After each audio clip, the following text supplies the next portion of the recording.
Today we're going to be making a basketball net or hoop, or however you say that in English, because I'm in Italy.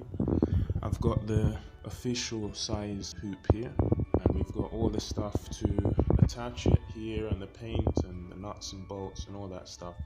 And here we've got fur.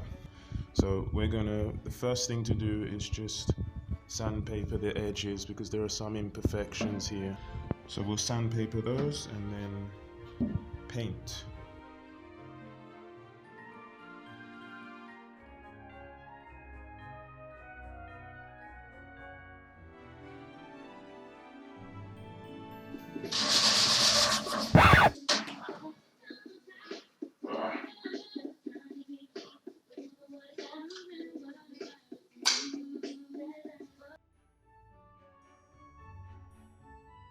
Okay, so now I've sandpapered it, the edges, and I'm going to clean it with that cloth over there with alcohol, and then fill in the little imperfections with stucco or filler.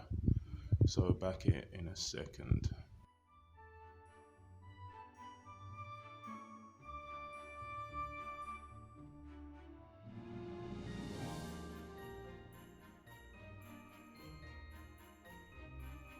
Hours later, and here we are. We've got the masking tape to line off the box that goes around. The hoop will go here, right here. I'll position it in the middle. NBA would be 180 across and 120 up. The width of this part here should be 5 centimeters, which is 2 inches. Should be 61 across, mine's 60, just to make things easy. Should be 30 from here to where the top of the rim, which will be about here, but I've made this 15, just so that it's more proportional, because I've done 2/3. Instead of 180 across, I've done 120 across, which is 2/3 of 180. Instead of 120 height, I've done 80. So if I kept the measurements the same, then there would be more space at the bottom than there is at the top. So for that reason, I halved it rather than did 2/3, which is 20. I did 15. Then the height is, so I've left it as approximately 45. I left the box basically the same size as it should be. From here to here is 50. So that's the math. In a nutshell, the square is the same, and I've compensated for the fact that the board is 2/3 of what it should be. So I'm gonna continue paint, and then the next thing will be to drill the holes to mount the net and the hoop.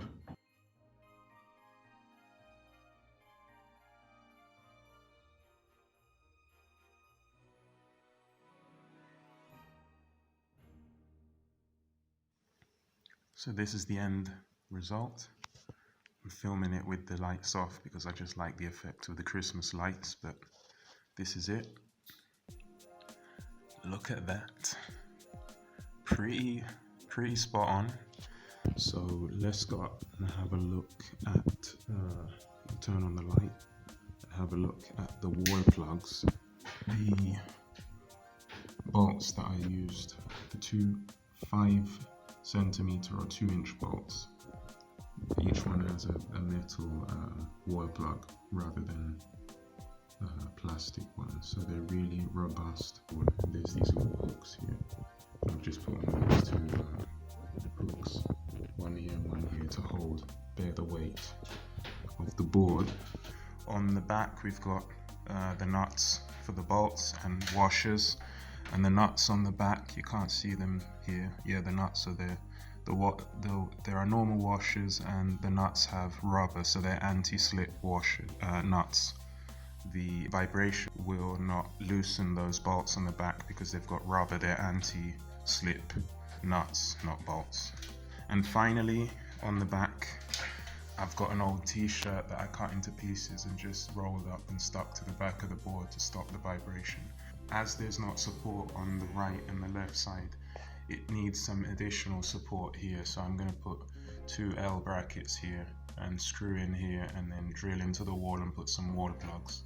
So one here, and one in the middle, and that will just stop the vibration when we're playing. So I have as much as maybe 3 meters or 10 feet ish. So I think a meter is 3.3 feet. Then I could go from here, from the bathroom, or here from my sort of living area. I can get even more, 4 meters of shooting space. It's pretty close to the ceiling. It's about the height of the net or the hoop is 7 1/3 foot from the top, from here to the floor. And in the league, in the 14 and 15-year-old league, according to the internet, it's 8 feet. So we're about 8 inches shy of 14 and 15-year-old height net, and we're 2 feet and 8 inches shy of a standard NBA height. But this is good for the kids, good for me, and I'm pleased with the way this turned out. So that's it for now. Back in the next video.